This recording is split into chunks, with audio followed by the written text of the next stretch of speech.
It's I mean, the fact that still they're underrated. getting rid of some of these offlaners, obviously they have their own offlaner, so they're free to do so. But this also opens up more position ones because a lot of times these second phases and into the third phase, you'll see all position ones banned. And then, like last game, Undying was kind of forced to pick a Terrorblade, which I didn't know what to think of it because it's not exactly good against Brood. But now, like just by default, you're gonna have more options because there's not enough for EG to ban everything. I agree.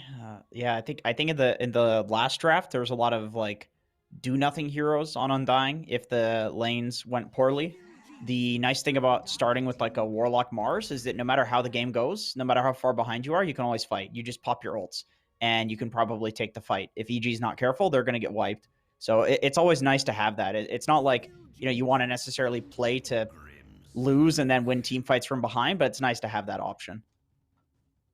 All right, what do we think about these picks coming out? We get Luna, Lady Luna, heavy GPM farmer, going to be picked up by, looks like Arteezy here, to bulk up some good team fight and you know, late game presence. But the Grimstroke it's a fast pick, like, so they feel confident in having the Grimstroke Warlock pairing. Nothing yet to really synergize with the Inkswell, but we've seen that his Ags alone can turn fights and turn games. So always a great X factor for your team. The Ag's really good against Luna, like you said, and then even the Shard that gives you the hard dispel on Inkswell. They still need that hero, like you said, to like a Storm Spirit mid. That's a perfect combo, or like some sort of mobile position one, like a PA that jumps in and out. Something for the laning stage would be pretty good for them. But they don't really have anything to synergize with the Soulbind yet, which it doesn't necessarily have to happen. Even like Bristleback is not that bad, actually, if you think about it with the goo. I like the idea of a like PA, man. That seems kind of dank. Oh, never mind. It's Medusa. Okay. It's Medusa. That definitely does not synergize with the Inkswell. Double Snake? remotely. Double Snake, though, on Soulbind. Maybe what you do is you send the Dusa mid, you throw Brile on it because, well, then again, Tomato's usually the one that's playing the Dusa. And I'm just thinking maybe you pick some sort of side laner that's more active to play with the Grimstroke. You know, maybe you could even like side lane some Ember Spirit or something like that. Not that that's Tomato particularly good. Do the old side lane TA we were giggling about last time. I'm sad that we're not seeing that. Well, that was like what Arteezy was playing, I guess, in a lot of his pubs, the old safe lane TA. I would love to see it, but it's such a hard farming hero, even though it's like a TA semi-carry-esque hero in a side lane. It would just take too much farm from Dusa to be on the side of Undying. Yeah, EG can't pick it either. How much move speed do you get from Inkswell? I'm trying to remember all the aspects, or all the different mechanics you get. I think it's like 40% when you get the talent. So that combined with Stone Gaze, which gives Medusa speed, that's actually pretty good synergy, like later in the game. Right? Yeah, it is. I mean, just hard to spell with the Ag Shard too for Grimstroke on top of the Dusa. That's definitely nice for her, but you can't dispel the mana drain. It would be nice to have something in lane to get like some kills. Yeah, I think so. I mean, you could still side lane the Bristle. Like, Viper just got banned. Yeah. That's true. Maybe they're taking Bristle for themselves on EG's side. Although they get final pick, so Undying could take it away if they want. But how's that having like a position 1 Bristle with a mid Medusa? Fine, I think, because Bristle can get a Vanguard and run around and take towers. And unfortunately, they both farm Ancient stacks, which is a little bit weird. But Bristle can like stand in front of the enemies, and I think Dusa can also stand in front of enemies too. It's like Aui always says, she's actually a timing hero now as well. So they can kind of like rotate between who's doing what, who's being aggressive, who's farming the triangle. Like Drow Dusa, people used to do that as well. Oh, yeah, Drow's certainly an option as well for him. Wow. Yeah, we look at the EG side of things here, and there are a lot of offlaners not available anymore. So I know the Bristle was already mentioned, but you're starting to dig deep in the offlaner sack right now and scraping along. Like, who's left in this pool here? I mean, the ultimate flex would be offlane Lesh, and you just pick a mid hero right now. Yeah. I like CK. Okay, never mind. Just kidding. Well, this is an Inkswell hero at least. Even if they don't lane together, you can still combo them together come like mid game. As soon as Void Spirit's level 6, you can run around with the Grim and get extremely easy kills. So that's quite nice for Undying's draft. Still no Soulbind synergy, really. But again, it's not 100% needed. I feel like maybe the Bristle's griefing a little bit just because. Okay, they do go for it. All right, Yeah. there it is. OP hero.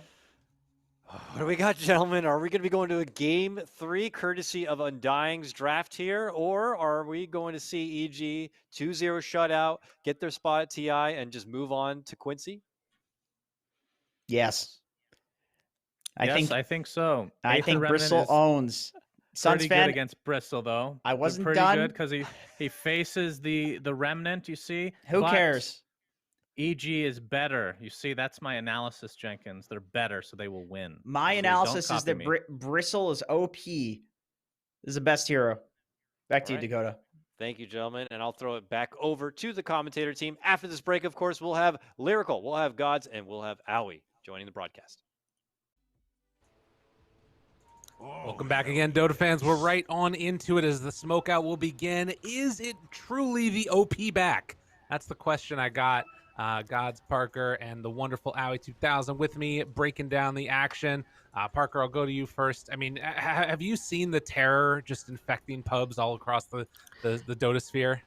I have, but surely, if this hero's OP, it wouldn't be last picked, right? Like, I just can't believe it's like that insta-win hero. I mean, it gets picked in a situation where it's obviously very good and not up against like any super hard counters, but you know, it's on a first pick hero. Right. Yeah, I think that's true, but only to an extent, because you have like in patches, you have these heroes that are like sleeper OP heroes. I'm thinking like in the 2015 DAC patch, it was a ho ho haha patch, but there's this gigantic tournament played. And Sniper was picked like once, and then he like terrorized pubs in competitive for the next like 4 months, and everyone's like, "This hero's the most OP hero in the game," right? So like, there's like Dota teams, like the meta flows very fluidly. Like someone picks something, all of a sudden it becomes OP, you know? Like people start understanding it more. That being said, I think the Bristlebacks that are terrorizing pubs are usually coming from the mid lane.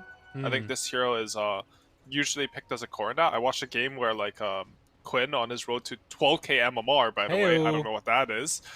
He picked Bristleback and his team was losing, and then they just won.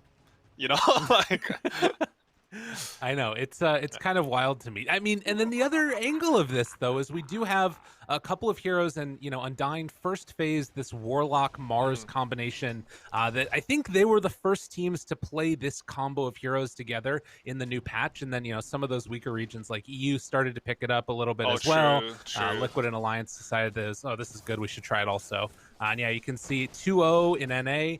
2-2 in the Western EU, and then 0-1. So you know, clearly NA better. But regardless of that, it's you know, just something to watch for. Yeah, they haven't quite figured out how to do it yet, but it's good to see them to try. They can watch NA and learn if they want.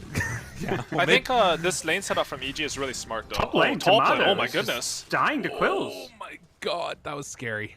Okay, Dubu does have the solve, so he can solve up himself because stupid carries don't deserve anything.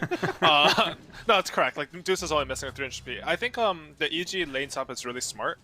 They put the Abaddon versus Warlock, so Warlock can't use his best spell in lane, the Fatal Bonds, because Abaddon would just remove that. And this Bristleback's pick is actually pretty interesting versus Deuce to me, because I think this Deuce hero is actually really vulnerable in the safe lane. Pretty much solely because she has 275 move speed. Like she's the slowest carry in this patch. And Bristleback, like he took Gu at level 2, and if they ever get lane control, this Deucer would just die. The Deucer plan is to try and burn as much of Ice Ice mana as possible, just spamming Mystic Snake whenever possible, but Ice Ice playing with Mango, early Magic Stick, isn't really too concerned about that just yet. I don't think Browse missed a CS yet. He has 8 CS. Nice. Well played. It's pretty, yeah, good difference in the last game, and the CS in mid lane is actually very important because he gets every CS, even though he bought like Tango, Double Branch, Fairy Fire, Coinblade, he actually has his bottle before the 2-minute rune spawns, which means he'll get the refill, whereas Abbott still hasn't brought his out yet. Yeah. Abbott does have 3 denies now, so I believe getting a couple CS. Cast a curse. Oh, dodges the stun. Runs that was good, because if he went straight for the rune, I think Abbott hits that stun, but he has like the presence of mind, you know, just continue walking a little bit, wait out the stun, and it's a good play. Courier on top, snipe Ice Ice. Oh, and Abed is going to go and take that one out. But yeah, it takes out the courier. It's going to be something to watch for. There's definitely some kill potential in this lane as immediately take the Fatal Bonds off of Ice. And Dubu still sitting there with the stick. We'll see if Tomato ends up getting into some trouble. But so far, they haven't been able to take over that lane control you're talking about. As bottom, stun goes out again. And some extra harassment onto Saberlight. Very annoying playing against this combo of heroes as well with the mana drain available. Yeah, I think we'll see RTZ get 2 points into aura at level 3, and Lion actually right-clicks pretty hard with that. He's just some high-range hero. You know, he's pretty tanky with the build. I really like these items. Like, he just got a lot of stats. It's hard to kill for this Grimstroke Mars, and they both have stun. So whoever you go on with the Grimstroke Inkswell is just going to get stunned. They won't connect. You know, I praised Brow there, and I instantly watched him miss like 3 range creeps. It was crazy. You're learning. The caster curse is true. Can't get away from it. Yeah, but Tomato's actually doing really well top. I feel like EG had the chance to split the wave on the first wave and drag it down, but they chose not to do that. And I'm sort of curious. Like, sometimes it's just something that happens in laning, but Caster on top curse again. Is it going to happen? No, okay. You can't quite kill him. The Dusa with the high sticks is really tanky with the mana shield, of course. But you can see like the potential there, right? Like, if that happened a bit earlier on level 1 or 2, maybe you could drain all of Dusa's mana, and then she can't like keep spamming the snake. Maybe even get a kill. Right. Interesting things to watch for, as at least at the early goings, things looking much better for Undying. No Broodmother in this game, and it feels like they've at least come into this one with a little bit of a better start here. Nice move from Fly. Goes for the top water room while Abed communicates that he's securing the bottom one. So Abed gets the bottom one and steals the bounty room before TPing back to his tower. We saw this a bit last game. It just felt like Abed was kind of outplaying Brow with his rotations to secure, basically steal his runes. Oh, first one on bottom, wow. And that's like the lane sub completely. Like, that's not happening if you put Abaddon down here with Luna, they're losing this lane. Right. And top lane is also losing. Like, Bristleback Lion versus Juice and Warlock. He just killed Bryle also. Wait. Yeah, all 3 heroes just died they just simultaneously. Every lane just died. Yeah. So I was...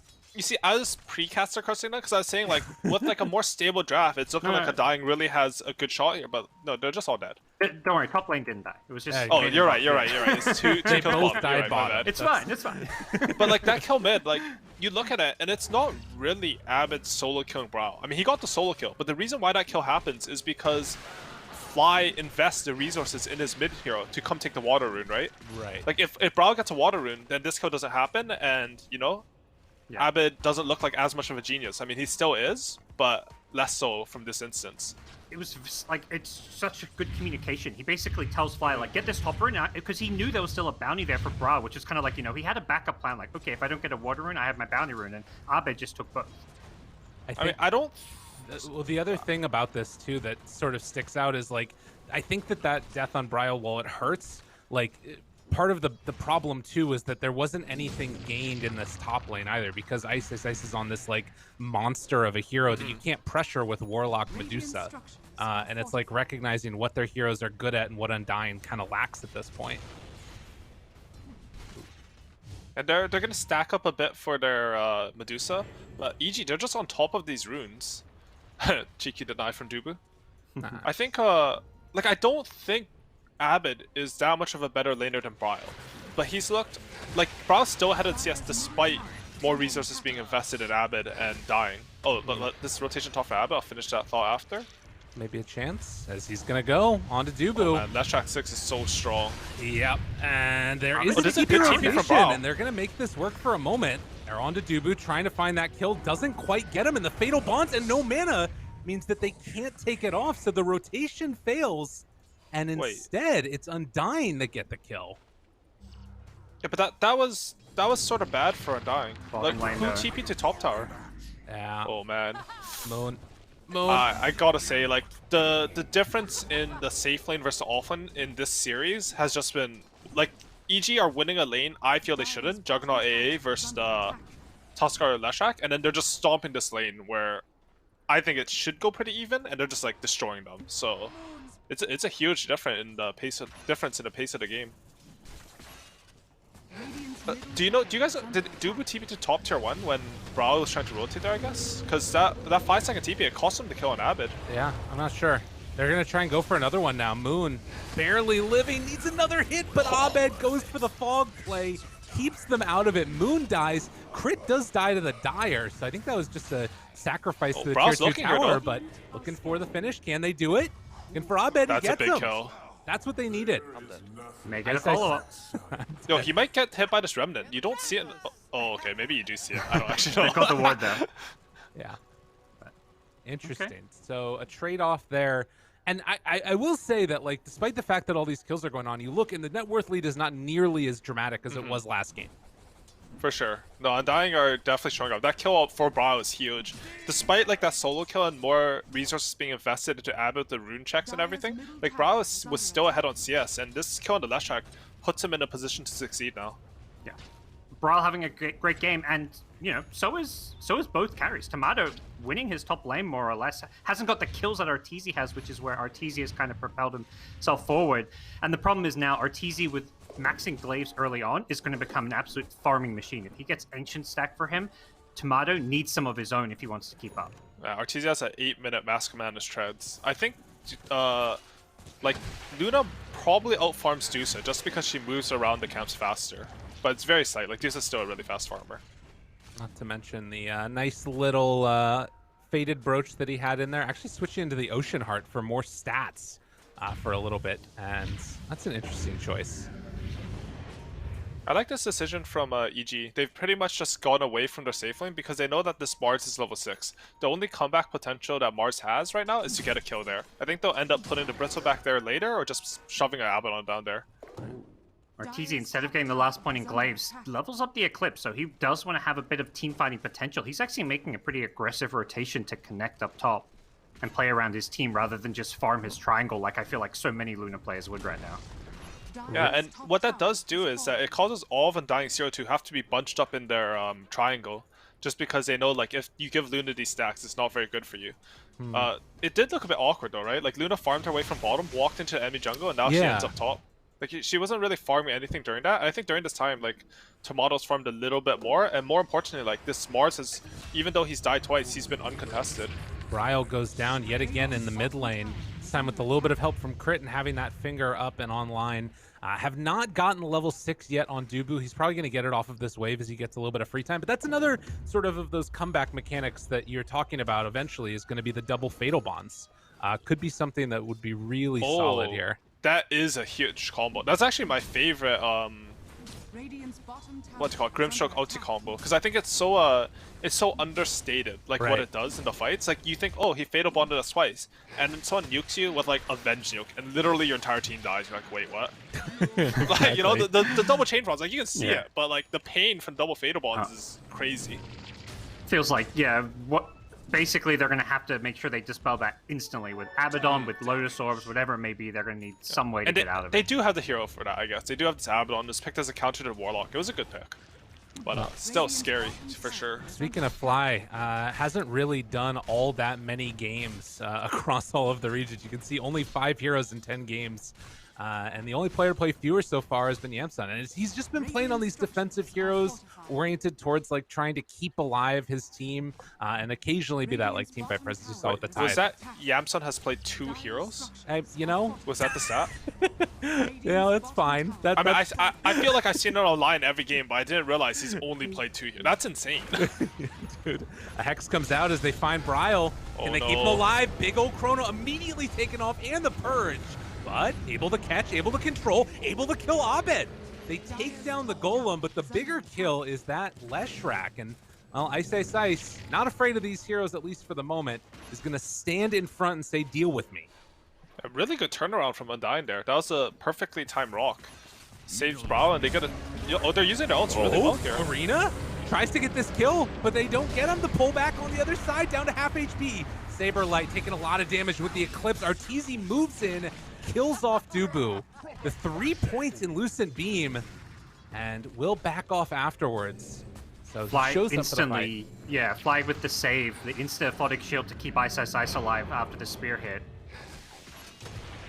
See, Ice, he's not scared of anything right now. He knows all the spells from Undying are down. He just run in with impunity, and that's a free mid. Oh, can they get this kill though? They're hitting his backside. It's not easy. Man, yeah, that aphotic shield is going to be so important for this Bristle going forward. For sure. I think a lot of the counters to Bristleback are like the Spear Vessel and, you know, like basically just stunning him and hitting him from the front. Like Mars is supposed to counter this Bristleback, but as GoDz mentioned, like one shield and all of a sudden you're hitting his back, he's dealing a ton of damage. And yeah, EG with a good turnaround of the fight. I really gotta commend RTZ here. You know, a lot of Lunas in my pubs, they go some 1-4-4, they don't come to any fights, and when their team loses after they lost their lane, they're like, guys, there's nothing I could do. Like Luna is not that type of hero. Like this hero should be active. She does also top lane, 1 second on that. This is a nice kill for them if they can get it, and looks like they will, as Saberlight cleans kill. up. Honestly, a bit uncharacteristic of Abbott there. I usually see that guy never die in the early mid game, like on the side lanes. He's one of those players that you actually sometimes don't want to try to gank him compared to some other more feed prone pro players, you know. But Not gonna name names. Okay. yeah, that's not fine. gonna name names. But nah, because Luna, like if you look at this hero, nothing in her skill set makes her skill ultra hard late game. She doesn't have any real steroids. If she's 1v1ing an enemy carry, she's gonna lose. What this hero does have is she farms extremely fast so she can hit a timing, and she's a good team fighter. She has a mix of magical damage. And I think, like we saw that in the mid lane, like imagine if Luna couldn't come in there. It very might have been like an Undying snowball into taking the map. Instead, they turn around, they get 2 kills, they get the mid tower, all off like I don't know, what are you even sacrificing? Like 10 damage to farm? Well, right, yeah, it's like the scaling of level 2 ulti is really, or of level 2 Lunar Blessing is really nice, but then it's like that third point, you lose some value there versus Lucent Beam.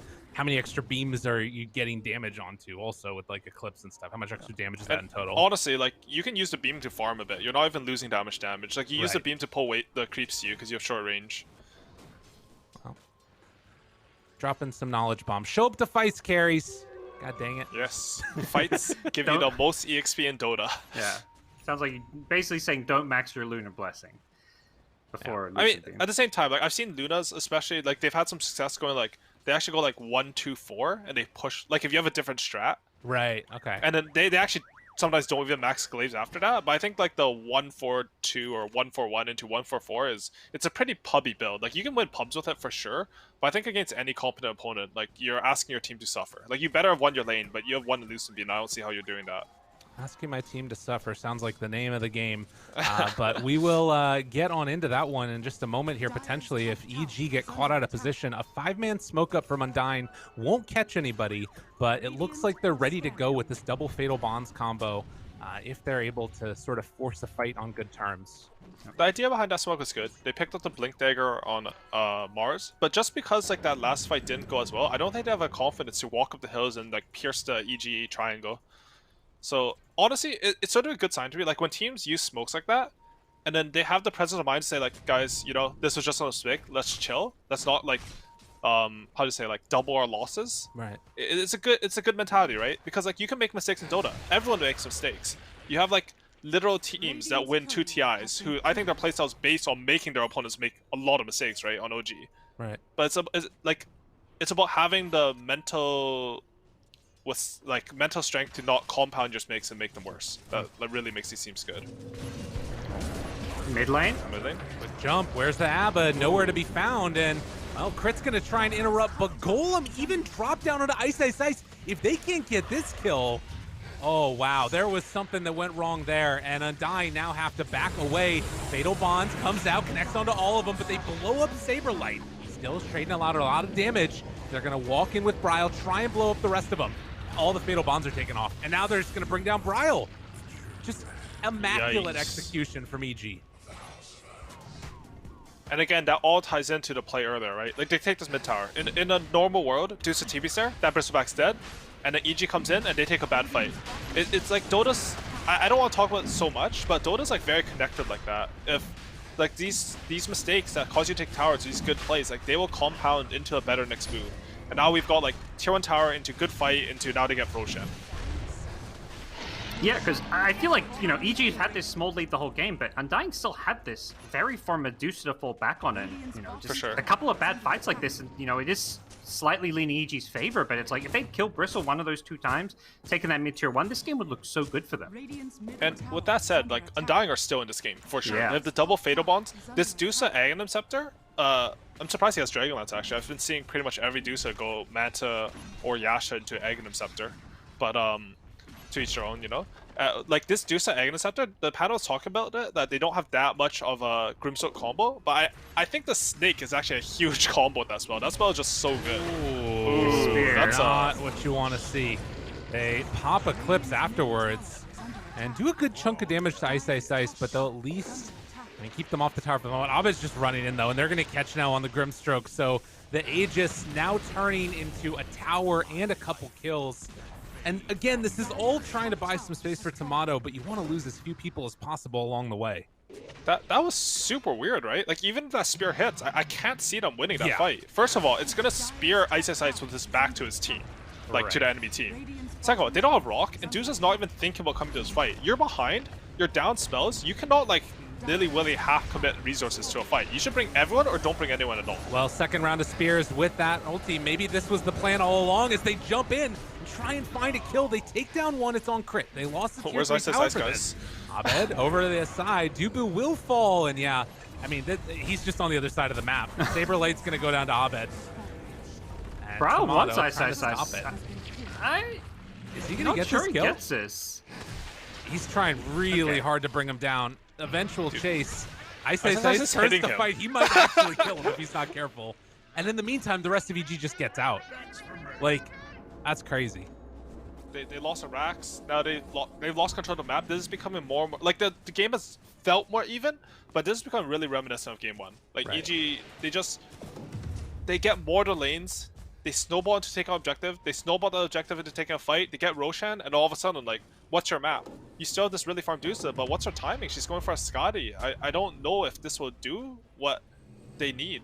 Like, if you can't fight into this Bristleback Lashak Undying, like, how are you playing? Bryle, Oh, man. just the blink in and the Hex. Crit, very, very farmed. And all it takes is a moment, and you're out of position. They get the kill. Yeah, I gotta say, like, sorry, go ahead, I was going to talk about Bryle's game. It is fallen apart. He is still looking for a Yule Scepter at 20 minutes in. While he had a good laning stage, it just feels like Crit has ruined his game with this Hex and finding these pickoffs numerous times. I think Crit has really been on point this game. I like his itemization, you know? I see a lot of Lions in my pubs, they might try to go for Aether Lens first, but he's identified that no one else starts fights but him. He needs to go for this Blink Dagger. Aether Lens is good when you can be more of a follow-up hero, get multiple rounds of spells off. Well, I think EG in general, they've identified their jobs for the game really well. You know, Arteezy's job is not just to hit creeps, it's to come to fights, you know? Crit's job is to, like, provide that catch. Ice Ice's job is apparently to dive tier 4s, literally walk through the entire base and then walk out, hit the enemy carry when he's on 100 HP. That's his job, guys. I'm sure that was all discussed before the game, right? Yeah, no, for sure. Well, I want to see you in the enemy fountain this game, which I think we will see if this game goes long enough. You know, you turn your back in that fountain, you kill a lot of heroes. True. Just saying.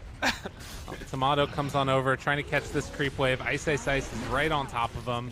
The Manta and the walk away, but they're thinking about going high ground. And these team fights, it's like possible to execute from Undying, but it's so difficult. You have to like get the silence on the Abba before he pops his ulti, and then you golem him, but like don't hurt him enough so that way you can get mass fatal bonds damage onto everybody. It's like it feels so intricate. And then for EG, it's just like literally spam your Q and W keys on Bristleback until they break, and then like, you know, Arteezy comes up and hits a tower. You know, maybe simplifying that a little bit there, but that's at least what it feels like with some of these heroes. It's wild. With that said, Aegis is expiring in 30 seconds. I think we'll have some timing from Undying there. I'm a bit confused about this Dusa build. If he goes Manta Dragon, that's Scotty, that's like 3 sort of stat items that don't deal much damage. I think the reason why this hero is being picked so much, particularly in C, is because of this Aghanim Scepter. Like this item has changed the hero. You get the Aghanim Scepter, you get the Shard, you're like pretty much unkillable. You have a lot of single target spells on EG.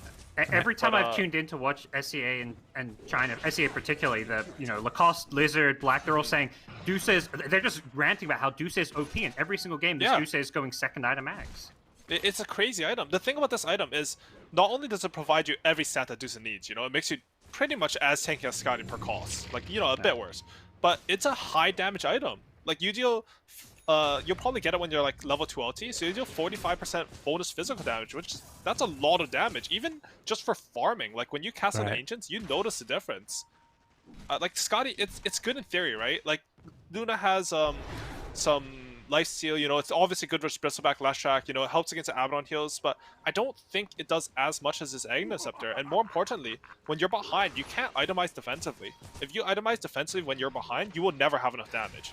How damage works in Dota is it's a multiplier. You have to like keep committing to damage if you want to kill heroes.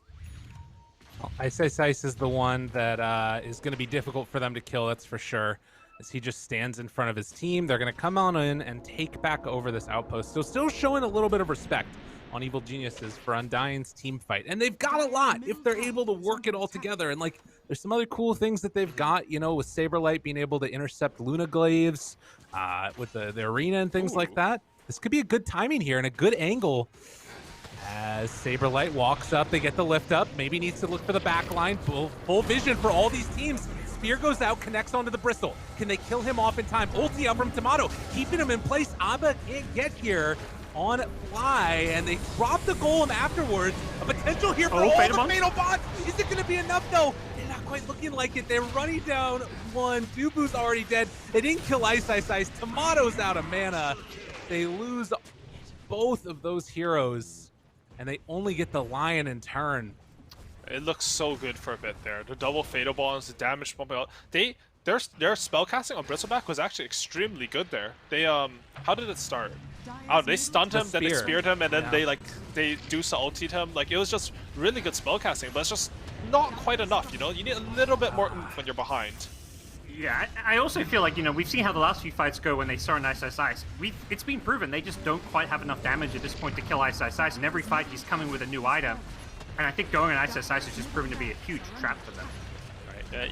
EG, they have the good ideas, you know, like this last track he built a Greaves. They understand that, you know, the enemy is itemizing a bit defensively. We're ahead. Let's put our gold advantage to just being tanky. Right. If we're tanky and the enemy can't kill us, we will out-sustain them. We have Bristleback, we have Last Track, we have Abaddon, we have this Lunar, we even have like Lion with multiple rounds of spells. What does Undying have other than trying to burst targets on this Warlock Golem double Fatal Bonds? Like, they cannot take sustained fights.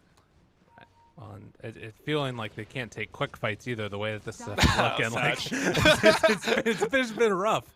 And, you know, now you've got Arteezy almost at a Satanic as well.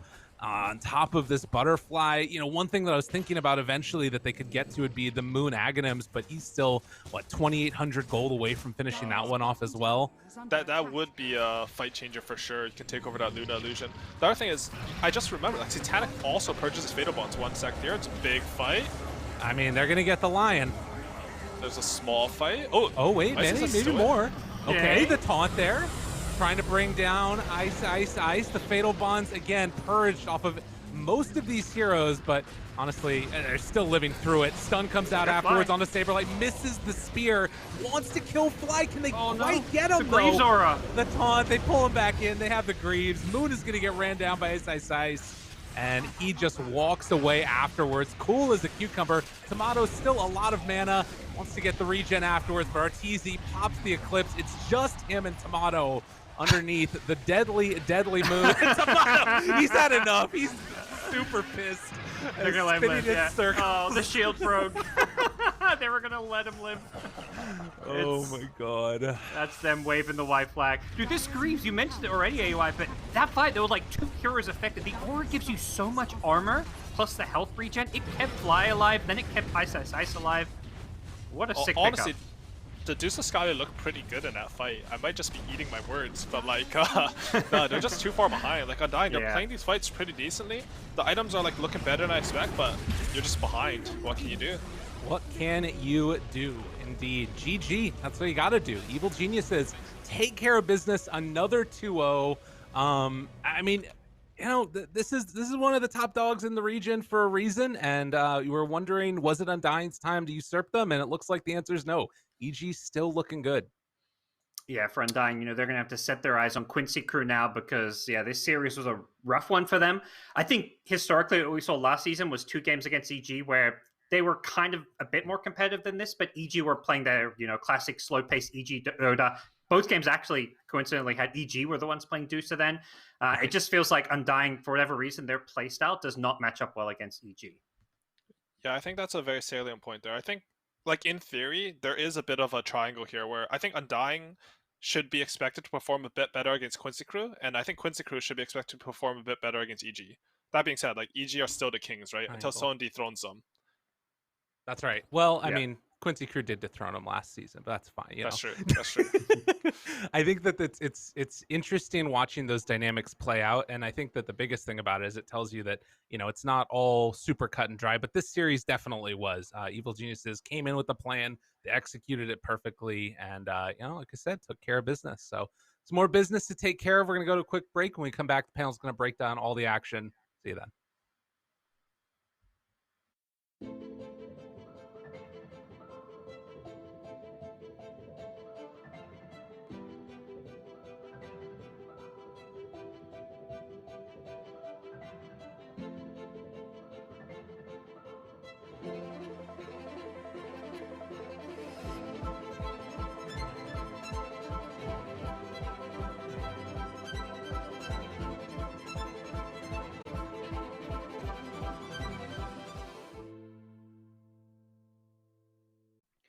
Welcome back, ladies and gentlemen. And for EG fans, it's time to celebrate. With a win like that, you got to feel pretty good 2-0 against Undying, as we know, talented and strong contenders. But with this win, they are now guaranteed going to TI with at least 1150 points. So a good accomplishment for them, back with Jenkins and Sunsfan. Sunsfan, I'll go your way first. EG looking like, as mentioned by Aui, the kings of NA right now, without question.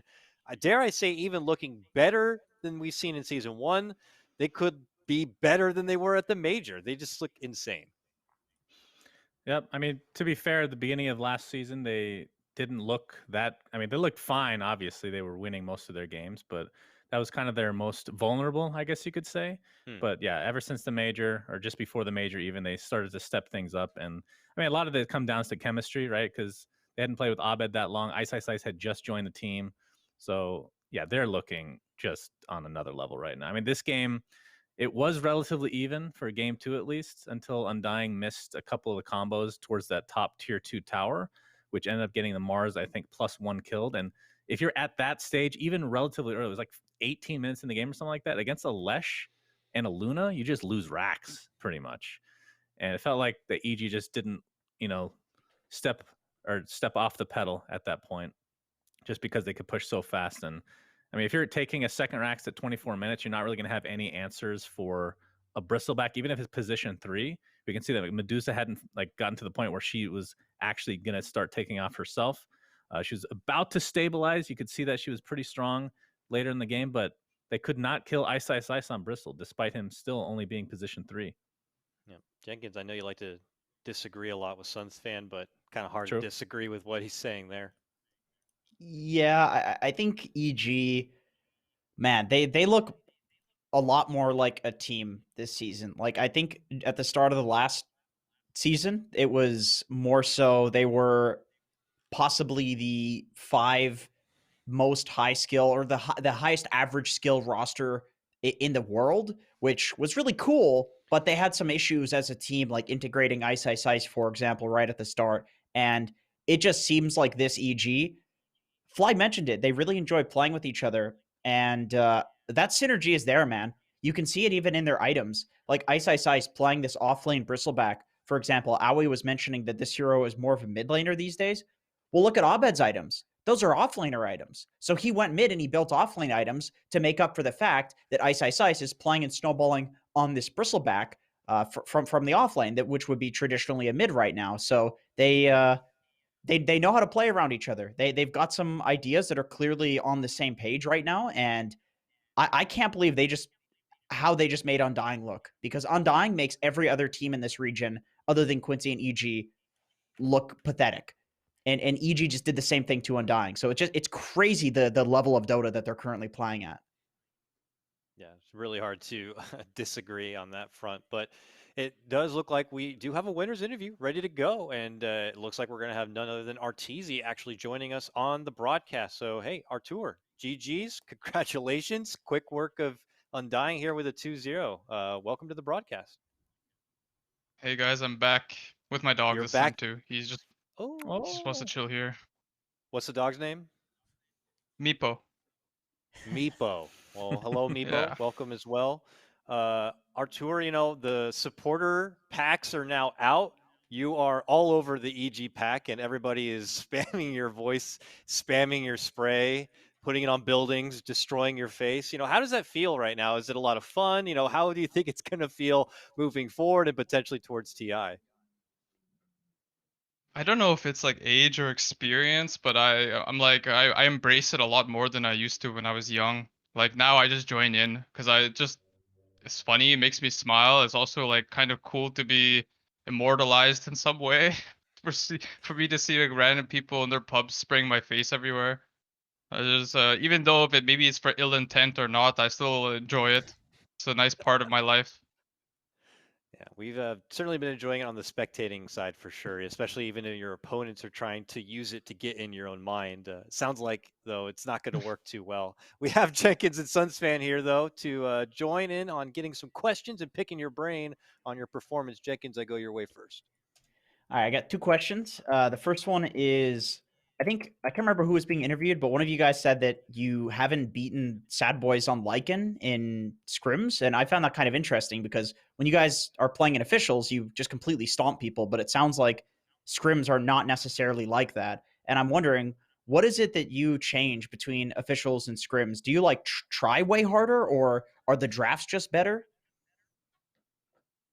I think Daryl was trolling. I don't think we ever lost to. Oh, okay, he was Oh trolling. I yeah, see. uh, I mean for sure though, our scrims are not like. I mean, we try to take it seriously. We try to learn what we can, but it's not that easy to always try really hard or like kind of what I like to say like respect the game, like respect what the team is doing, the enemy team, respect what you're doing. It's hard to do it all the time. So most of our scrims, we try to like try something out, like some strategy or some concept that we're trying to think about to counter something. Um, but most of the time, I wouldn't say we like absolutely try our hardest, like we're playing like a major final or something like that. Even I'm surprised sometimes how different it is to play a scrim in comparison to a match. Like, cause we've been scrimming for this match for about a week or so, and the games are kind of not that they're boring, but they're not like fruitful. They're not that enjoyable to win, and they're not fun to lose. So it's not like very rewarding, other than knowledge and what you think you're learning. But playing this match, it just feels like my team's been sleeping in comparison to the scrims. Yeah, that makes sense. That's how it looks. I mean, that was insane. Did your scrims versus Undying look like that? Like, was it that bad? I don't remember if we scrimmed them or not. I can't remember. I don't think we have. Okay. Yeah. Second question: is your dog a good boy, or have you trained him any very bad boy gamer habits? I mean, he's very like he's a very good dog. I'm very surprised. I think it's my girlfriend's doing because he just doesn't bark. He's very patient. He listens very much or very well. He doesn't poop where he's not supposed to. He's a very responsible dog. Sounds more behaved than Jenkins. That's great to hear. Fair. Mr. Artur, congratulations on the win again. A lot of my questions were answered, so we're going to have to really scrape the barrel here on my content. Piggybacking off of the scrim talk, how often do you guys scrim? Because I know that something that's changed from back in my day, in my old age, the priority of pubbing has become just so much more important than before. But how often do you guys scrim? And when you do you try to avoid teams that you're facing in the near future? Although I don't know how much you can avoid NA teams because there's not that many to begin with. That's definitely that's something we do. We try to scrim NA teams, but we try to match it with like the weekly schedule that we have. So if we're playing against Undying or like Quincy in the next 2 weeks or 1 week, we won't scrim them. We'll scrim somebody else, like some teams from South America. We scrim like I want to say like 2 sets of BO3s like every day except 2 days in the week. So like 5 days Oh, of the wow. week we scrim. It's Okay. something like that. It's we try to take it we try to be humble about things. We try to scrim. We always try to improve. So Maybe even if we're playing against like weaker teams, we still can try to get something out of it. Cool. All right. That's actually sounds like more like it was been back in the day as well. So that's cool to hear. All right. I also like nowadays. Random- Sorry. No, go ahead. Go ahead. I prefer playing scrims more than pubs. Since some change that I've had over, like in the beginning of my career, I would always never want a scrim. Like I hated scrims. I would just feed every time. Like if someone tries to gank me in a scrim, it just works. Like back in the day. But now it's the opposite. I think I feed in pubs like every day. And I try hard in scrims. That's cool. Yeah, I've actually noticed, like, back when I was able to watch scrims on a regular basis, like, the younger players would tend to not care as much, and the older players for would, sure. which is interesting. Okay, I do have a random question. If you weren't a professional gamer, what would your occupation be? What would you like to do, have liked to done for a living? Well, it's probably easier said that I would like to be some sort of like doctor, maybe like a general practitioner, or like in an alternate universe, maybe a neurosurgeon. But it's wow. easier to say it. I would strive to become somebody in the medical field, but not sure if I would be able to do it or not. But I would definitely try. Cool.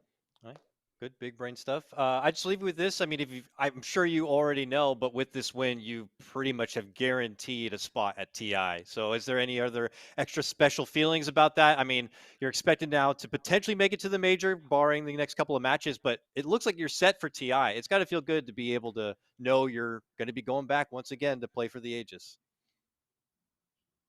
Yeah, I don't think I missed a single TI in my career, so it's nice that streak keeps going.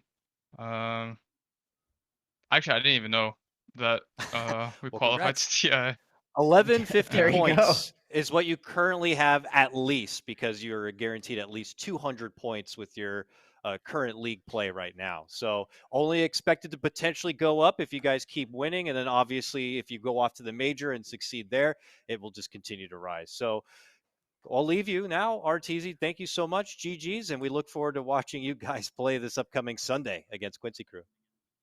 Thank you, and I'm sure I'll see you guys again soon. Bye-bye. Damn, big words from Arteezy saying that he's going to take down Quincy Crew and be here for the interview right after. I love it. The shit talk right at the end. That's what we want out of NA. No, I'm just kidding. He's actually such a cool, humble guy now. He's older. He takes Scrim seriously. He wants to be a doctor in his fictional world. Like, good stuff for him, man. Good stuff. Fictional world. Well, I mean, you're not going to drop being a Dota ace to suddenly become a. I mean, maybe he could in his future. Who knows? But you know, he's such a totally different person. I mean, I was just looking back at 6 years ago of the lands I went to, and they were just kids back then, you know, just playing Dota games. And now you could tell they are taking it very serious. They are professionals, and EG have just totally ascended. But I'm excited to see what could happen when Quincy Crew, a team, as we know, gentlemen, they want to be at that level. They feel like they deserve to be at that level. They just don't have that big, fancy sponsor umbrella above them, right?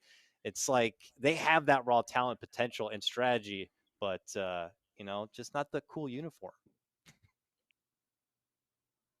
Sounds fair. That's right. Dakota, back right. to you. All right. I should probably just throw a question next time for that. We have about an hour until our next upcoming series Chris here. Sprinkle time, So, baby. Yeah. Chris Sprinkle, come on, boy. Let's go. What we're going to do is throw to a small break. And then, yeah, when we come back, I think we'll likely be seeing if we can look over some Overwatch cases or doing anything we can to try to help fill the time. But I got something that you viewers could do in the meantime. You viewers can please scroll down below right now and check out that XBG giveaway, because they're giving away that right over there. That is the XE Lifestyle Notebook by XBG.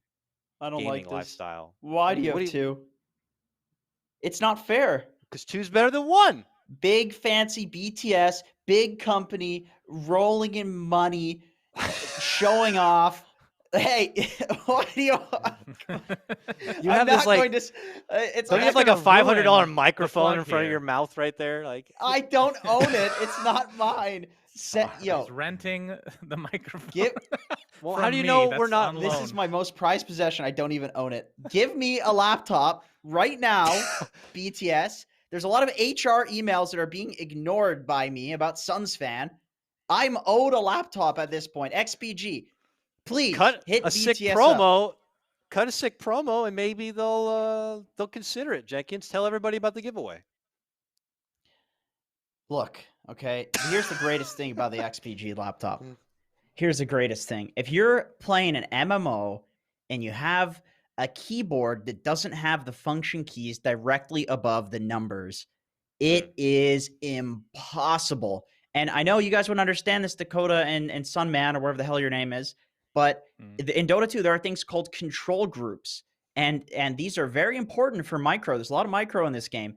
And it's not possible to have those control groups without those extra keys on the keyboard. So even just looking at the keyboard there, XPG, that already tells me you know about gamers, you know about gaming as a company. This laptop's going to be probably fantastic in all of the other ways. Please send me one right now. Please. JenginsDota69@gmail.com. Send me a laptop through email. Wow. Yeah, you're not thirsty for handouts for sure, my man. But we'll see if XPG is listening. Jenkins is the type of guy that should have an AOL account. I'm pretty sure that you made a mistake going for Gmail, my friend. I have a Hotmail. Okay, that's close enough. That's a MALE, by the way. That's the look of Hotmail right there, gentlemen. All right. With that said, we're going to head to a break. Probably going to be about 10 minutes or so. So we have some time to kind of, maybe get a quick snack and get rested up, because when we come back, it's time to throw on the jury gowns and get ready to look at some Overwatch cases. We'll see you soon for that.